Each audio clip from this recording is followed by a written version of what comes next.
Thanks very much. It's a real pleasure to come and address you this morning. Ladies and gentlemen, I've just come back from the USA and the UK, mostly work and some Olympic events. In the course of travelling, I had to swipe my boarding card through a lot of electronic swipes, and I was reminded, as you often are, of stray things that come to you during travels, of a terrific article I'd read and spoken about before by economist and technologist Brian Arthur. He writes about digitisation and its creation of what he calls a second economy. His entry point for discussion is, what happens when you check in at the airport? He says that from the moment you stick your frequent flyer card into that gleaming machine to get your ticket, you're starting a huge conversation conducted entirely amongst machines. Once your name is recognised, he writes, computers are checking your flight status with the airline, your past travel history, your name with customs, your seat choice, your frequent flyer status, your passport number, and your access to lounges. This unseen underground conversation is happening among multiple servers, talking to other servers, talking to satellites that are talking to computers and checking with passport control, with foreign immigration, and with ongoing connecting flights. To make sure that the aircraft's weight distribution is fine, the machines are also starting to adjust the passenger count and seating. Arthur sees this vast system of interconnected networks talking to each other as a second economy. The metaphor he settles on to describe it is that it's like the neural system to our already developed muscular system, by which he means the machines we have developed from the start of the Industrial Revolution. The implications? The second economy has already powered the physical economy. It's contributed hugely to productivity growth since the mid-1990s, but it will go further. The second economy is growing quickly and will overtake the size of the physical economy sometime in the next 20 to 30 years. It is, he says, a deep qualitative change that is bringing intelligent automatic responses to the economy for which there is no upper limit. I know I don't have to convince anyone in this room about these changes, but the reason I mention Brian Arthur is that it seems to me his metaphor captures well what is happening in media and entertainment generally. On the one hand, we have magnificent industrial machines such as our printing presses. Let me remind you that last week we at News Limited printed, sold and delivered around 17 million newspapers across Australia between our metropolitan mastheads and regional titles which comprised 11.5 million paid copies, and the balance were from our community publications and MX. These are powered and made smarter by computers and our current investment in a splendid new editorial system nationwide. On the other hand, news has a great strength in the second economy, many of Australia's most popular online sites, great category strength, viewing data, and data on the effectiveness of brands and ads in driving purchase decisions. These profound changes are illustrated well by the market capitalisation of media and entertainment companies in Australia. SEEK's capitalisation is around $2.2 billion. CMH, which comprises of its assets in Foxtel and Fox Sports, is valued at $1.9 billion. The REA Group at $1.78 billion, and Carsales at $1.6 billion. None of those represent what might be described as our established media companies. They are larger than all of them. The figures represent such a profound transformation of the media landscape that it is difficult to overstate them. Indeed, if you had told me 15 years ago that we'd see such a transformation, I don't think many of us would have believed it. The figures also show that when you get your digital strategy right, the market will do what it does best: value your company appropriately. All of this says two things about reaching consumers and building brands across Australia, across various platforms, which is my topic for today. First, to be successful, you must recognise the profound changes taking place and respond to them in a confident, forward-looking way. Second, you must unite Professor Arthur's two economies, the industrial and the digital, in ways that work for customers. So today, I'd like to briefly outline the changes in the economy driven by digital technologies, tell you what news is doing to respond to these, and then outline what we think this means for advertisers, brands and consumers. You don't need me to tell you that we are living in the age of the consumer. Indeed, the shift in power from producers to consumers is unprecedented in human history. Consumers are increasingly researching offline and purchasing online. They have greater choice than ever. The ability of retailers to price discriminate is evaporating, and advertisers are following consumers online.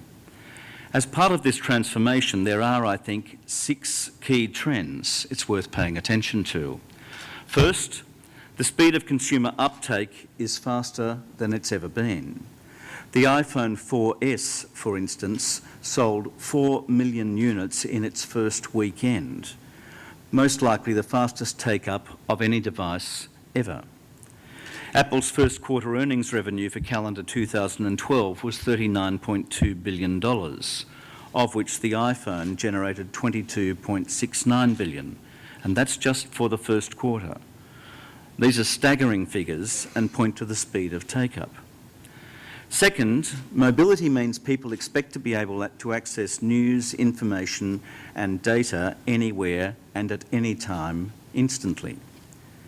Third, the real world is intimately integrated into the virtual world.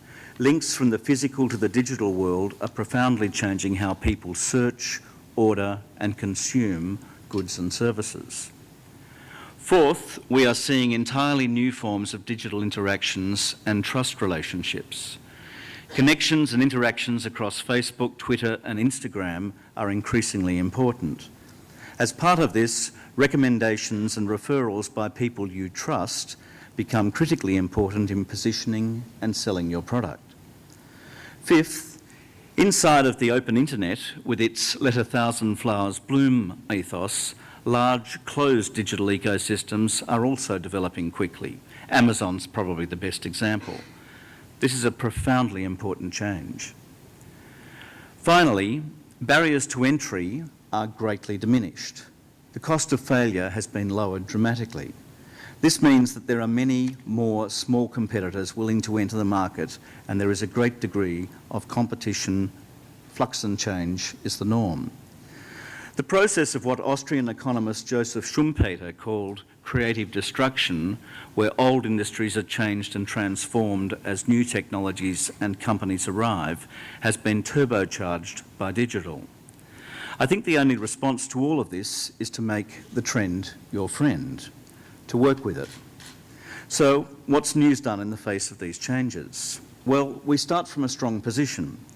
We have a wide range of some of Australia's strongest brands, from the Australian to our metro and regional mastheads and our community papers, through to well-known brands such as Vogue, Donna Hay and Delicious.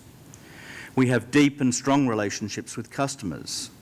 Well over 13 million Australians read our metro and regional newspapers each week. We have a leadership position in key categories like FMCG, retail, food, and real estate and parenting. We also have strong relationships with advertisers, accruing, for example, 53% of all print advertising in Australia. And we have strong associated businesses like Foxtel and Fox Sports.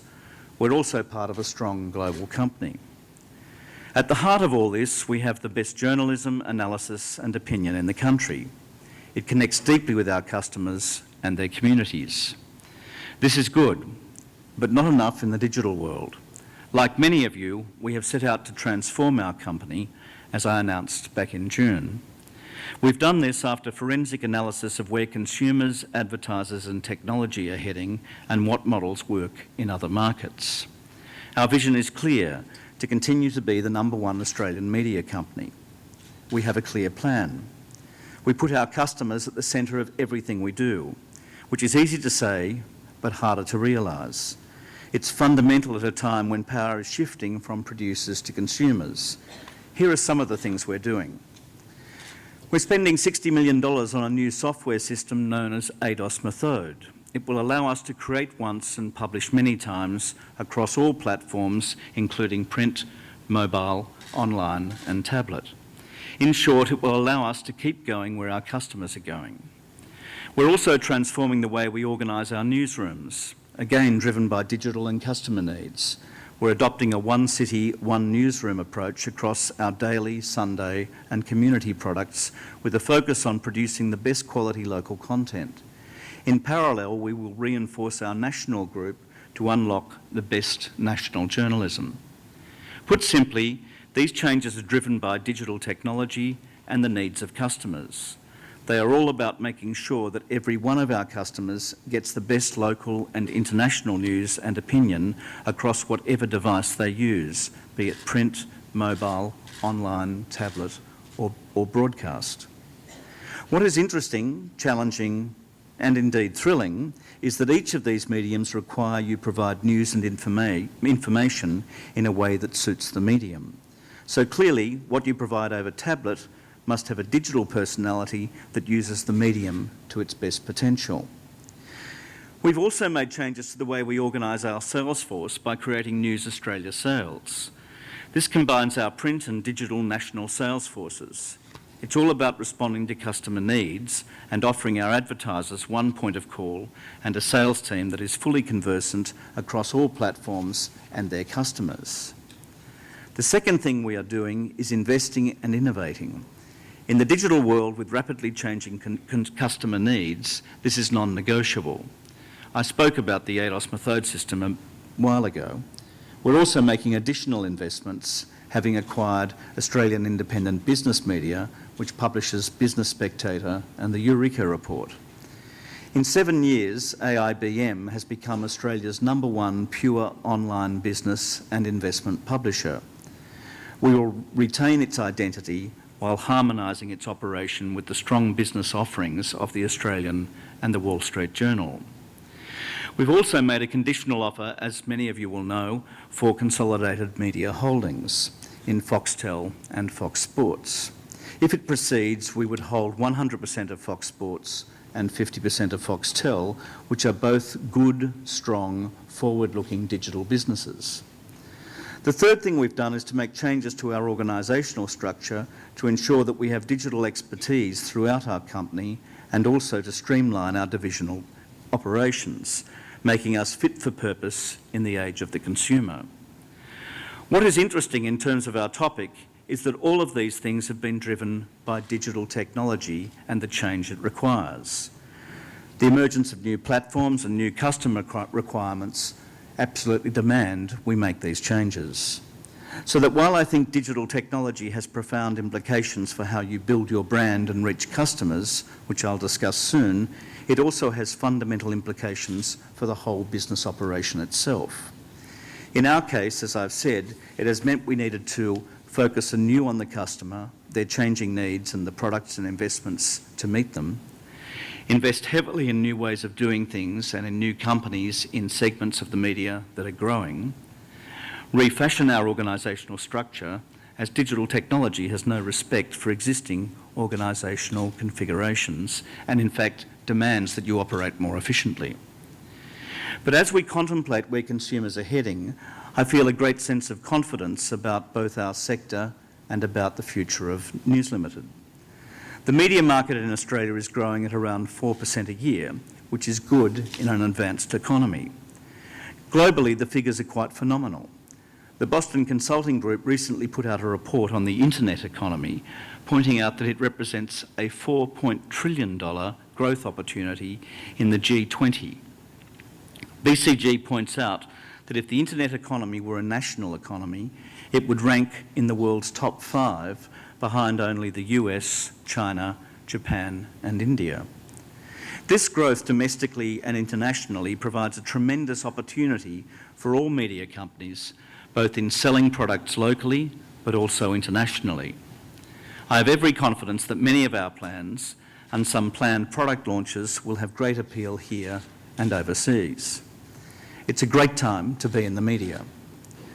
So what does all this mean in terms of brands across platforms? Well, when building brands and selling products today, more than ever we need to offer the right solutions and packages when customers are in the right mindset and when they are in consideration mode.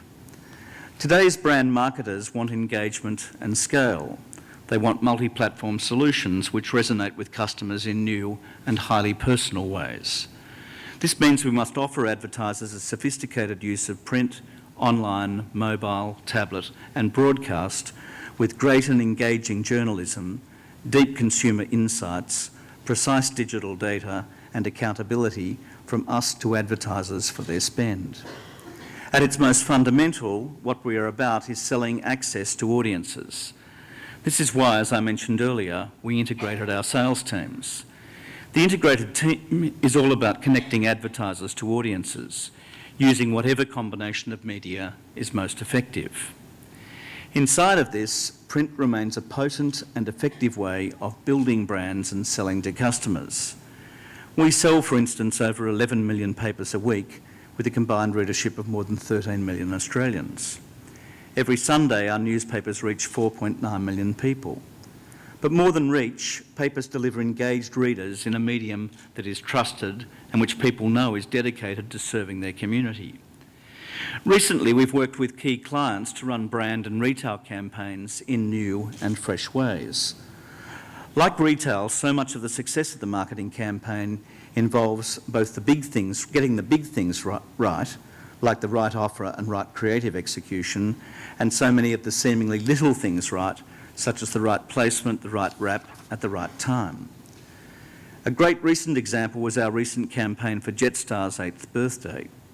We ran an arresting campaign across our Metro, Regional and MX titles for their Take a Friend for Free offer. We ran front page executions, full pages, half pages and any number of different shape and sized ads. Supported by digital execution, the campaign generated a record number of sales within the first 48 hours. So print remains a strong medium, much loved by millions of Australians. It goes without saying that digital, in all of its marvellous different personalities, myriad devices and consumer connection points, is fundamental to building brands and selling products. What I find particularly interesting is just how infinite the possibilities are.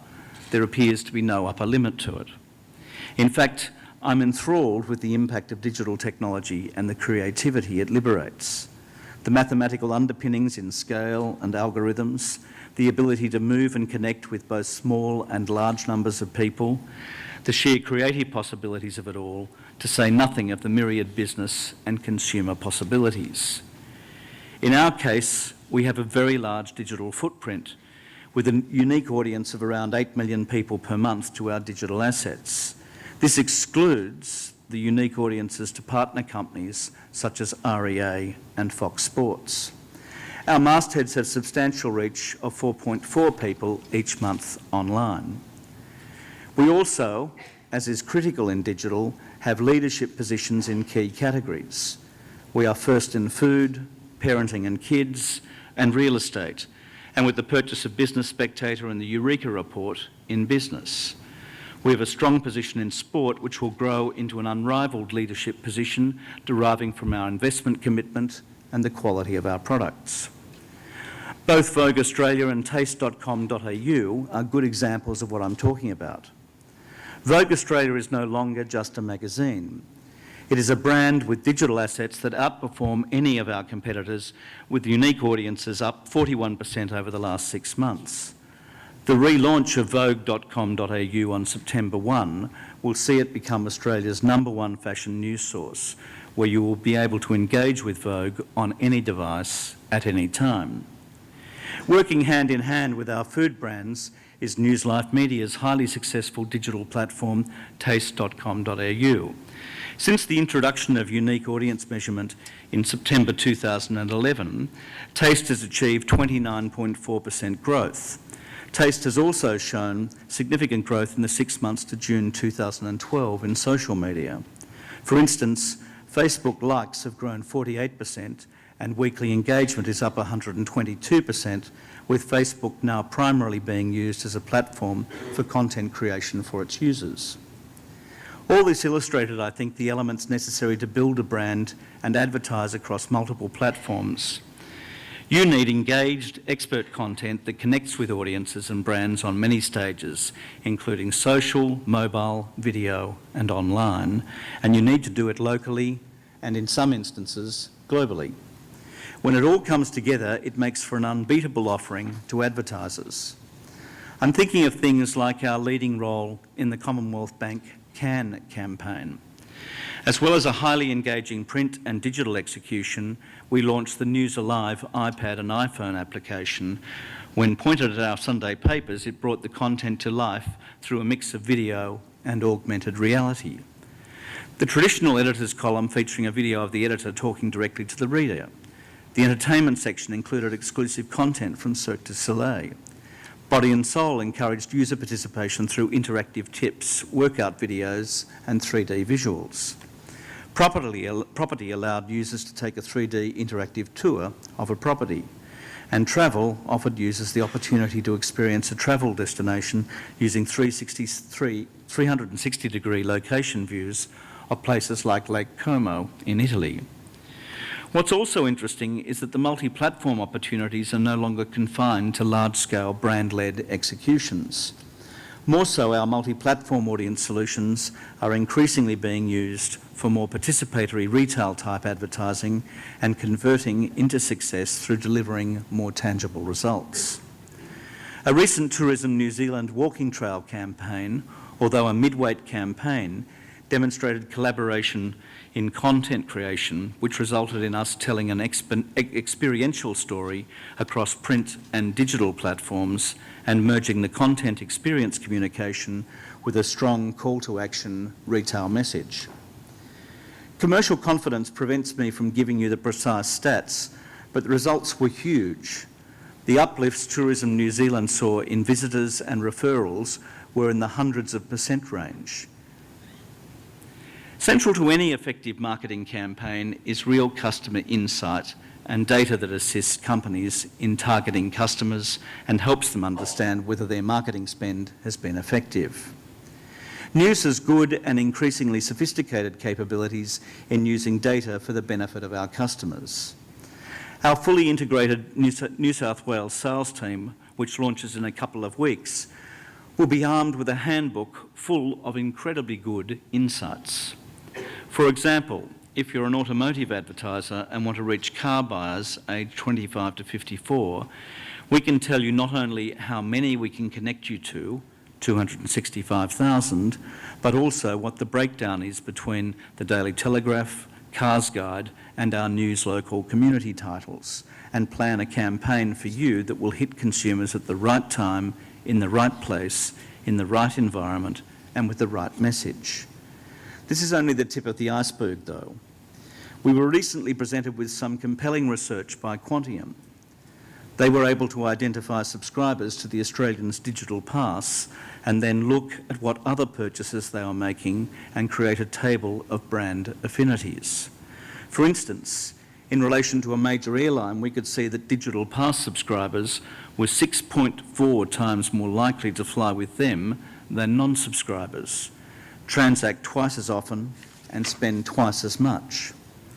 The data is at this stage indicative. We need to fully verify it, but you can see the potential of this kind of work and all that it offers.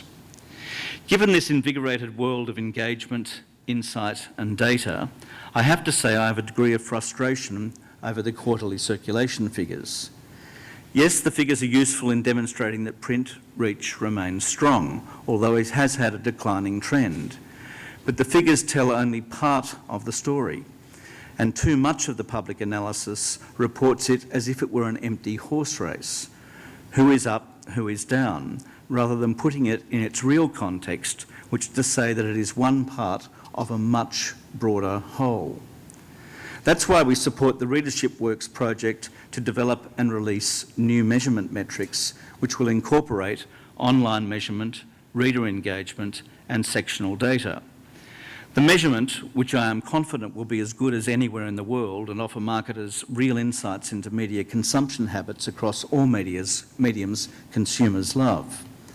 The data will be available at the end of the year, which is a very good thing. Once we have this data, we collectively will have to be very careful in understanding what it is really telling us about consumers. We will have to be very clear in how we explain it to partners and colleagues. It is, after all, a new currency, and something we must get right. I see this project as having parallels with what the multi-channel network, MCN, has done with its new audience measurement system. MCN sells advertising on subscription television channels and their digital assets, as you all know. In the same way that the Readership Works is moving to change its measurement system, MCN decided it needed to do the same some years ago when I was its chair. It has recently introduced a new measurement system called Multiview Analytics. Multiview is Australia's largest audience measurement system. It uses return path data from many thousands of homes to deliver really comprehensive consumer insights. When combined with detailed demographic, consumer behaviour and product usage data, it generates useful and granular TV viewing data across a wide range of consumer segments. I understand from Anthony Fitzgerald that advertisers love the data and the insights it affords them, because it delivers unique insight and genuine value. In conclusion, I return to my opening and the new world that digital technology is creating, and my trip to the USA and UK, and that marvellous image of the Queen. I wasn't there, I actually watched this on Foxtel in Australia, that marvellous image of the Queen jumping out of the helicopter at the Olympics. In the new world, if content is king, reach is queen, data and customer insight, prints and brands and categories, exceptionally important lords of the kingdom. Needless to say, consumers are, if not perhaps God, they're certainly very strong deities. Thank you.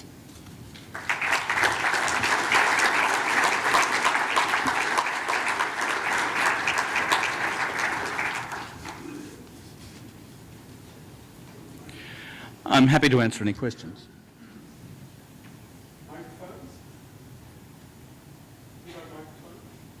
If you'd like to ask Mr. Williams questions, put your hand up. Someone will come to you with a microphone. Over here at the front, microphone.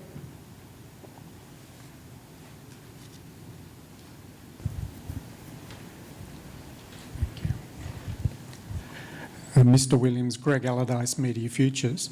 I read with interest yesterday in the Daily Telegraph your article on copyright laws, which I thought was quite groundbreaking.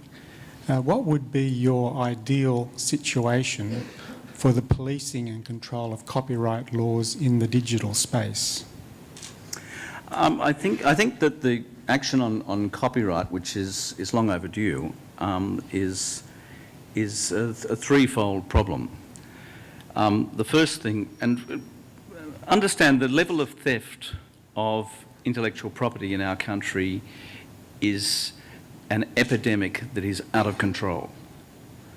Over 65% of all video content on the most conservative analysis in this country that is consumed is stolen.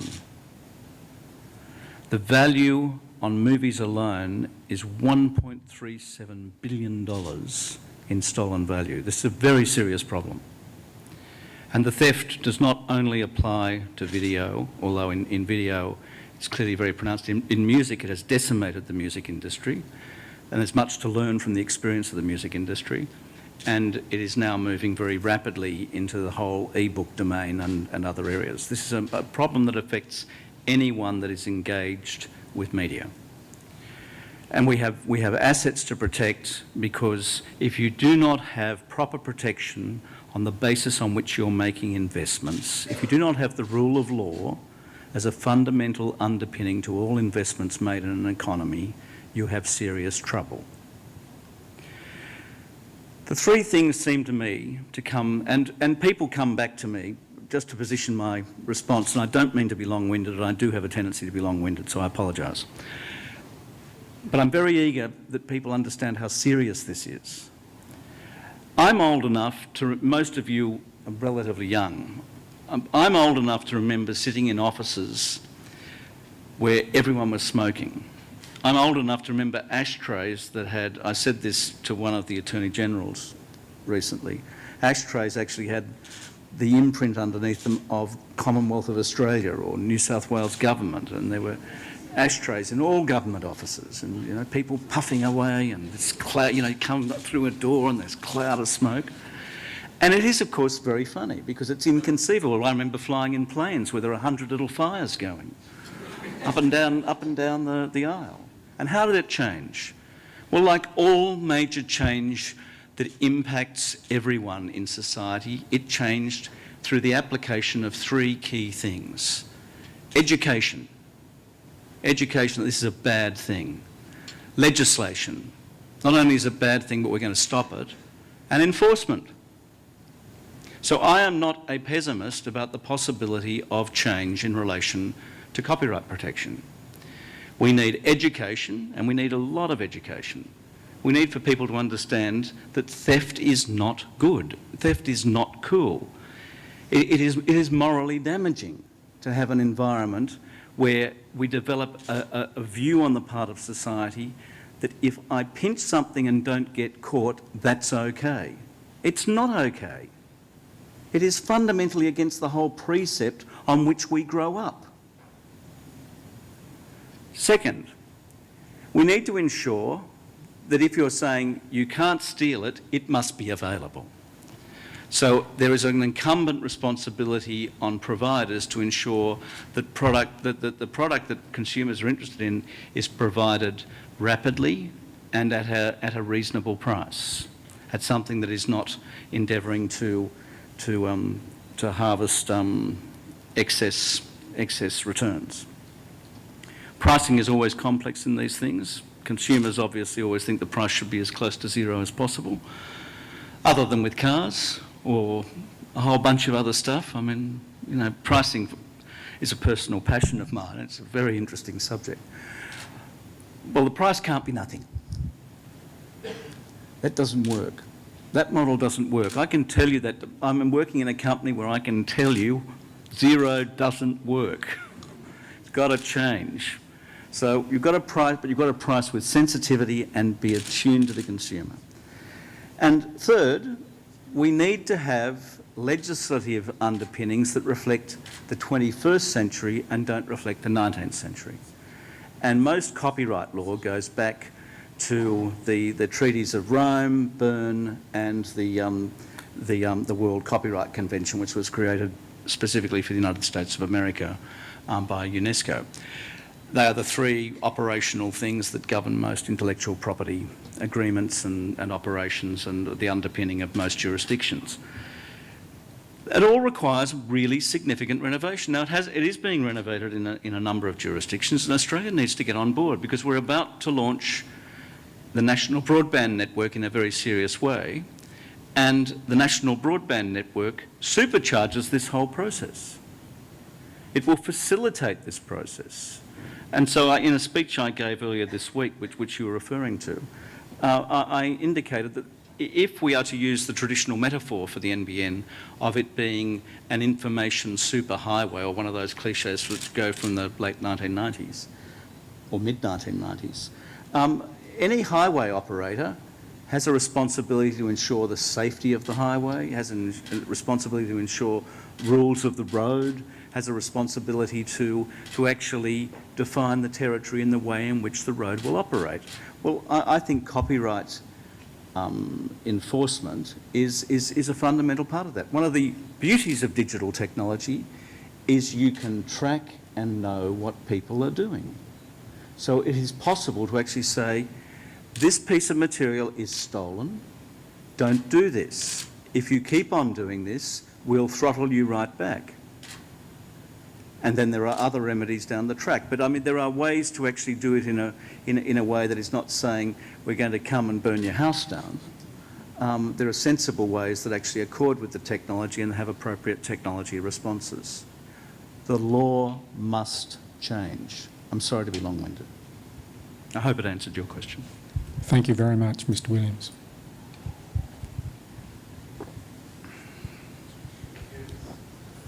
Thank you, Mr. Williams. Just back onto that copyright thing, is it not the broadcasters? I come from the music industry and I'm a publisher about music, and I think the music industry has come to realise they made the mistakes early days. They allowed this to happen.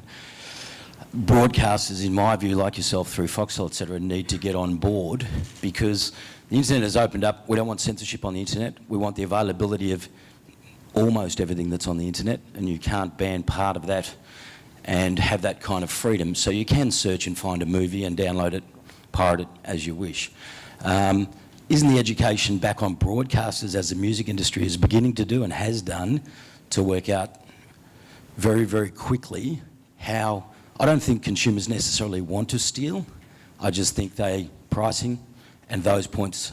And where are you guys at in working out how you're going to deal with that? Because you're not going to stop it unless you start to deliver programming that's available elsewhere, whether it be paid for or free for international programming, to your stations straight away. Well, clearly I'm not in a position to speak for the terrestrial networks, but with Foxtel releases almost all programming within days of its release in other territories.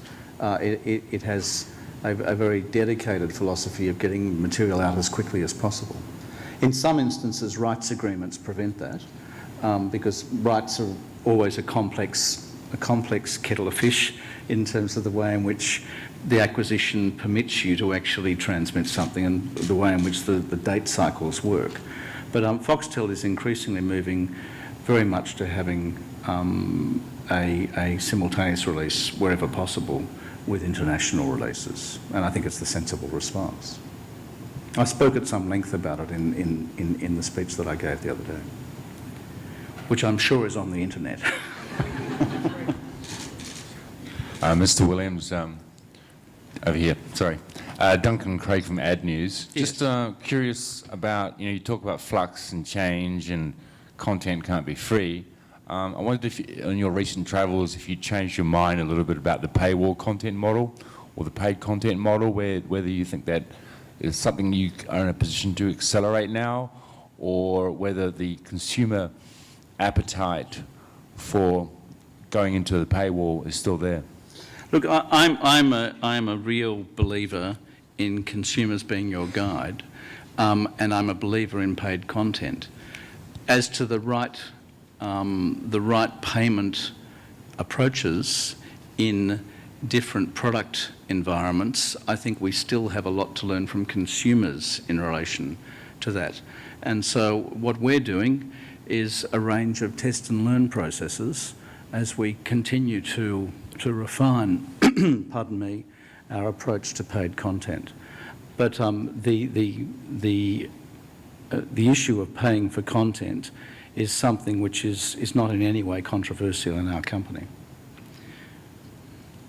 It's a very complex process. As I pointed out to a number of colleagues here in the United States and the United Kingdom, a number of us inherit outcomes from decisions that were made 17 or 18 years ago. I didn't decide to give all this stuff away for free. It's very hard to come to consumers after 17 or 18 years and say, knock, knock, new rules, we're charging you. You've got to do it in a way that is managed, that is explanatory, that it's expository, and that is releasing new things to consumers that are attractive. And you've got to take consumers on the journey. It's something which is, this is a long project. We've had an established set of behaviours that were worldwide in relation to saying, by all means have this, we're not going to charge you, but we'll charge you in the physical form. And now we're saying, hey, where did that crazy idea come from? Now that's a complex thing to change, but change it will. It doesn't make economic sense. I mean, economic forces eventually assert themselves. Hi, Elizabeth here from the Newspaper Works. With consumers increasingly going online for news content, particularly Monday to Friday, will the weekend newspaper become the final frontier for print? Will the weekend newspaper and a leisurely read on the weekend become the final frontier for print? Oh, look, I think people are speaking with, characteristically, people who are not involved in something, in producing and managing and marketing and distributing something, have lots of very firm views. Those who actually have the responsibility to manage and operate businesses have much more complicated views. There's still a lot of life in print, and we still make good money from print. And you know what? Consumers like print. consumers buy print. Consumers buy print in droves. There's a huge network of distribution agencies that we're working with to renovate the whole approach to the distribution of print. So consumers will make these decisions. At the moment, over 11.5 million consumers every week choose to buy a newspaper, either through home delivery or in pick-up through a variety of different retail outlets. I don't think that's an insignificant... one of our newspapers. I mean, I think there's about 16.5 million total newspapers sold in Australia every week. These are not small numbers. So, you know, before we all start saying, you know, man the lifeboats, it's only weekend newspapers, I think that's way, way, way too premature. Don't forget magazines. And magazines are a fantastic... Australia is still, per capita, the best magazine market in the world. It is very frustrating that magazines, and I don't know how many advertising buyers here are enthusiasts for magazines, but you should be very enthusiastic about magazines. They're wonderful vehicles for brands, and they deliver terrifically good value, and they're very popular. One more quick question, if I just could, regarding the 7-day newsroom rosters. Will this be any threat to the identity of weekend papers, with journalists working across the full 7 days? No, not at all. And as I've pointed out to a number of people, the Sunday newspaper grew up as a unique phenomenon because of religion. There was a time when there were no Sunday papers because of religion. And then a new paper was, when eventually there was a release to allow people to produce. Remember, Sunday newspapers only started being produced in Melbourne, from my memory, in the 1980s. It was impossible to buy a paper in Melbourne before that. Stephen will tell me the exact date. Late 80s. I mean, it's as recent as that in Melbourne. So people understand it and said, oh, it's a new paper, we'll create a special team. I'm from television. 7-day news operations are normal. It's not a complex thing. Are Sunday papers different in their personality? Of course they are. They've got much more features. They respond to consumers in terms of people having more time. Simply remanaging your resource doesn't degrade the product. You know, someone recently said to me, you're just trying to stuff up the product. And I said, spot on, that's exactly what I'm trying to do. I thought, what can I do to really make everyone cranky and make what I do unsuccessful? I want to stuff it up. I mean, really, give us a break.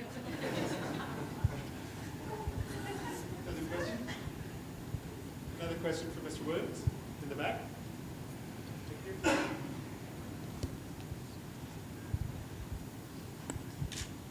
Joanna Heath from the Financial Review.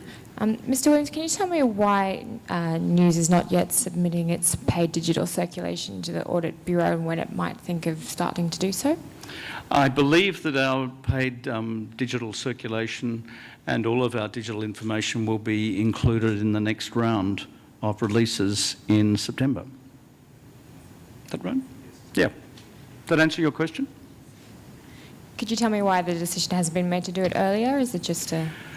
The decision to do it is to do it in a way that is orderly, that is properly composed, that is actually presenting the landscape of information in a way that is actually helpful to advertisers and not trying to disguise things, but actually say, here is the pattern of consumer movements, and to prepare for the launch of the Readership Works, and to make sure that it is harmonised with the launch of the Readership Works.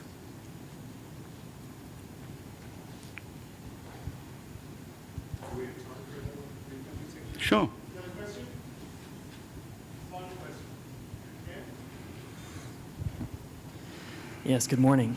I'm curious to understand your future, or understanding the future of the pay television industry in Australia, particularly in light of the rollout of the National Broadband Network and how you see the increasing participation of telecommunications companies. That's a very big question. Look, the essential issue with subscription television is that the model is about provisioning a whole panoply of possibilities on a subscriber basis, regardless of technology. Subscription television is not about anointing any one technology, it's about utilising all available delivery technologies. It's a content proposition. Will it adjust and change over time? Of course it will.